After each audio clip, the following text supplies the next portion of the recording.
Dilansir dari laman berita harian Indonesia. Jakarta, agresivitas Cina di Natuna Utara membuat Indonesia gerah. Cina berkali-kali mengerahkan kapal Coast Guard-nya menerobos ZEE Indonesia di Natuna. Kelakuan ini jelas menyalahi aturan, namun Cina masih kukuh melakukan pelanggaran atas perairan Natuna yang merupakan teritori Indonesia. Terbaru ialah saat Coast Guard Cina mondar-mandir di landasan kontinen Natuna pada 27 Agustus 2021 lalu. Kapal Coast Guard Cina, Zhaoduan Class bernomor lambung 5305 keluar masuk di sana. Mereka mendekati pengeboran minyak lepas pantai milik Indonesia-Rusia, Harbor Energy, Zarubezhnev. Harbor Energy, Zarubezhnev terletak di Blok Natuna Singa Laut 2. Ia merupakan kilang minyak yang mengeksplorasi minyak bumi di sana. Apa yang dilakukan Coast Guard Cina saat itu mendapat respon keras dari Rusia. Mereka menganggap aksi Cina bisa mengganggu keamanan di Natuna.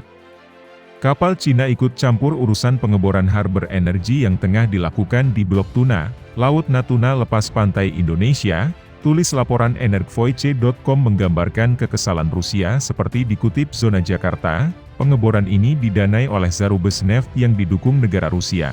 Insiden seperti ini menggarisbawahi fakta bahwa kepentingan energi Moskow di Natuna terancam oleh kegiatan Cina, tegas Rusia. Cina sendiri belum menggubris pernyataan Rusia ini. Bisa dibilang Rusia kerap mendapat perlakuan negatif dari Cina dalam sisi pertahanan. Bayangkan saja hampir semua teknologi militer Moskow dijiplak oleh Cina. Bukan satu atau dua kali, berkali-kali Beijing menjiplak alutsista Rusia.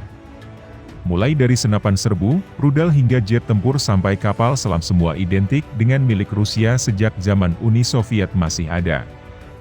Mirisnya Cina mengklaim jika jiplakannya lebih baik daripada milik Rusia. Tapi tetap saja kedua negara akur hingga saat ini bahkan hubungan keduanya semakin erat. Untuk masalah di Natuna sebenarnya Rusia masih dalam posisi bimbang. Mereka bisa saja berpartner dengan Cina bila Beijing berhasil merebut Natuna dari Indonesia. Terkait aksi Cina Coast Guard di offshore field Rusia di Natuna, posisi Rusia 50-50 di Laut Cina Selatan, tulis forum. Mengutip dari kabel-kabel diplomatika, apabila Natuna dikuasai Cina bisa saja Rusia berpartner dengan Cina, tambah akun tersebut.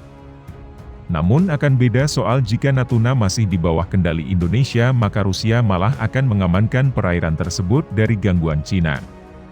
Tapi kalau Natuna masih di bawah Indonesia, Rusia masih bisa membantu tapi dengan catatan hanya mengamankan lokasinya saja, jelas forum.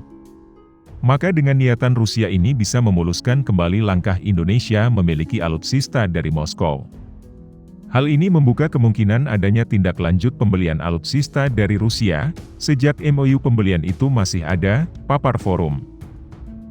Sementara itu Eropa sendiri menginginkan semua aman di Natuna, termasuk Rusia agar jangan ada konflik di sana. Tetapi Eropa minta semuanya aman dalam artian Rusia juga aman di wilayah Natuna, sehingga posisi Indonesia diuntungkan karena kita juga menunggu barang-barang hibah berupa kapal patroli ocean going, paparnya.